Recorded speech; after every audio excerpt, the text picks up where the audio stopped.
Alrighty, hello. Okay, today we are going to look at Psalm 9b, Wholehearted Thanksgiving. This is one we know pretty well, but last time we were looking at our Victorian clam bake hymns, and this is another one. This is another one from the Victorian era. If you care, they're all in G major. I don't know why.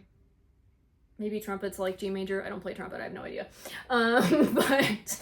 And this one, another kind of common theme is they have choruses a lot of the time because they were mostly sea shanties. I'm gonna say that real slow on the internet. Sea shanties. Okay, they were those mostly from this era, the kind of rural Britannia era, and so you're gonna have these choruses that go on and repeat. Now, I want to look at the beginning of this. Well, I want to look at the whole thing, but I want you to listen for those things we talked about in the prior video. If you didn't watch that, go watch it. Have a good time.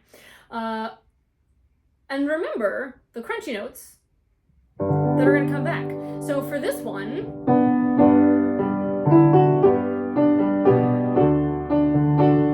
here we go almost. Here it is.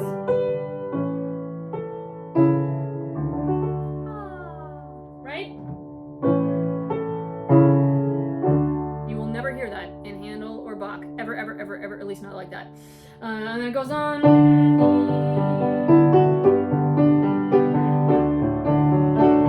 Oh, here's a really fun one.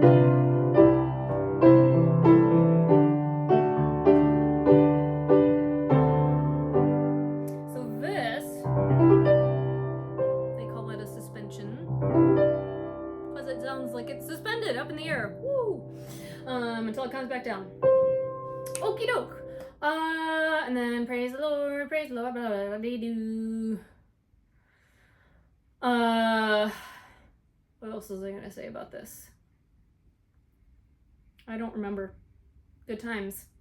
Okay, so let's sing it. Part of it, and I'll stop when my thoughts come to me. And because we know this one a little bit better, listen for those moments, the little crunchy moments. Victorian clam bake, crunchy times. Yeah. Okay, here we go. Ready and go. Wholehearted thanksgiving to thee will I bring, in praise of thy marvelous deeds I will sing. I remember what it was. Okay, pause. In that line, I just stopped on praise of thy marvelous. This is another thing you are going to hear so much in the Victorian hymns. So much. Which is this kind of teeter-totter idea.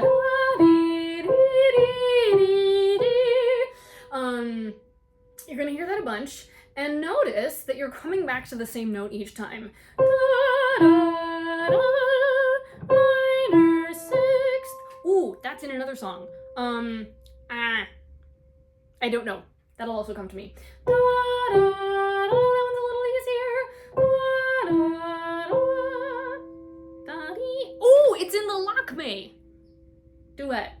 Probably most of you don't know what that is, and it's fine. Okay, anyway. Listen for that too. All right, going on in the I will join exultingly cry. See if you can make it all the way through exultingly in one breath. Here we go. Ready and breathe.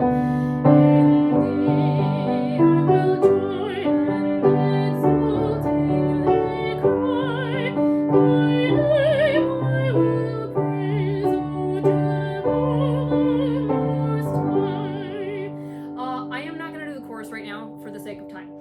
We'll do it at the end. I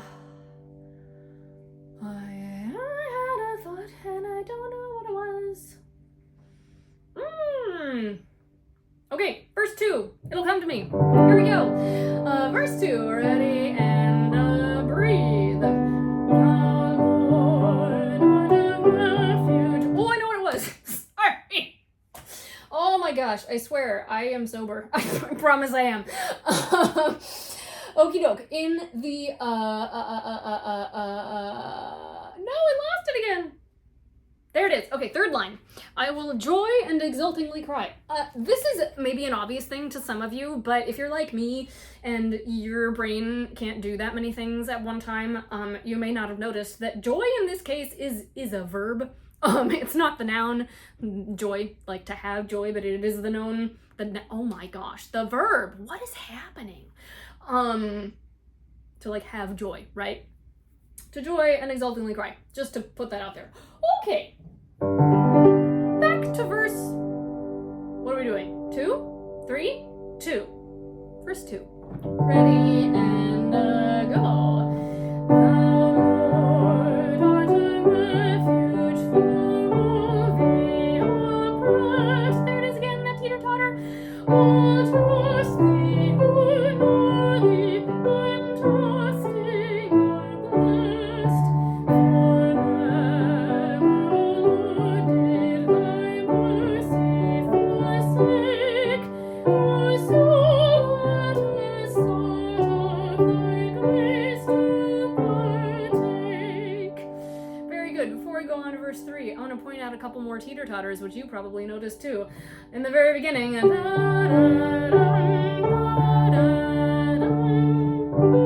we get a bonus that the bottom half of the teeter-totter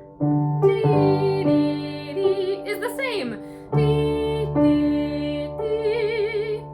Again, you're kind of, sometimes we call these anchor notes. I'm just throwing terms out here. There will not be a test. This is just if you like to know things.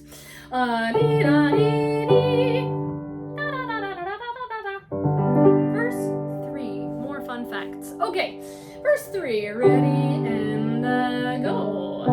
Give praise to Jehovah, the mighty deeds tell of him who has chosen in Zion to dwell, of him to whom justice and vengeance belong, who visits the lowly and overthrows wrong. Let's do the chorus for fun.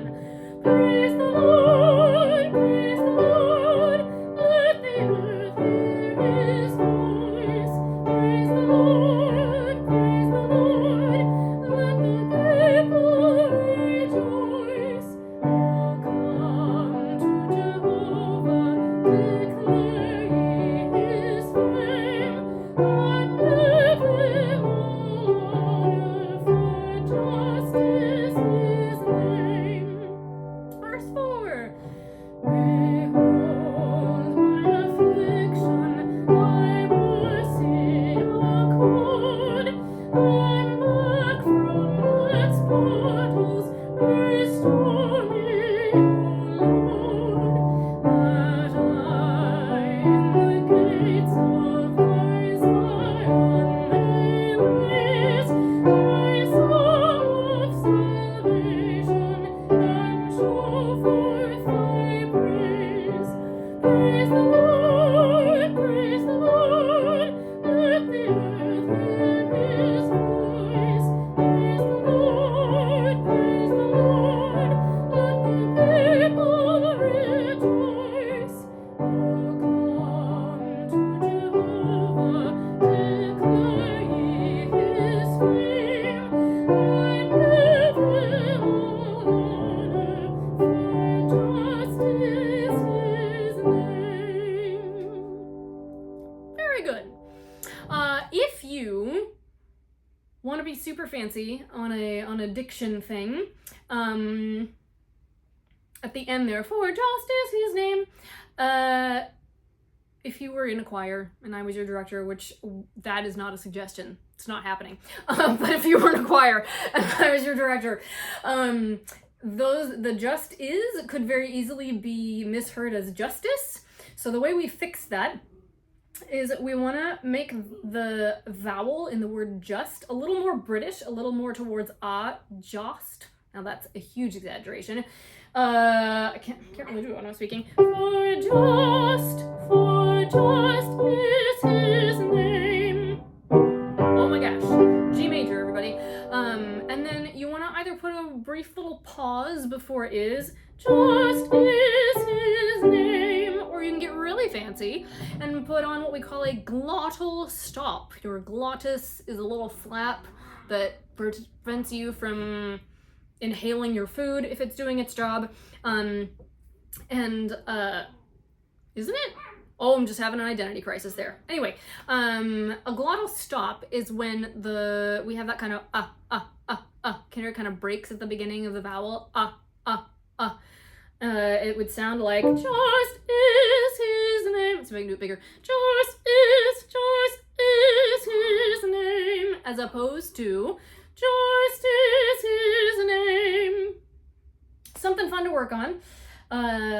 And as always, do as much or as little of this as you can and or as makes you happy. This is absolutely not to stress you out or to give you more homework. And whatever you do not ever, raise your right hand, promise.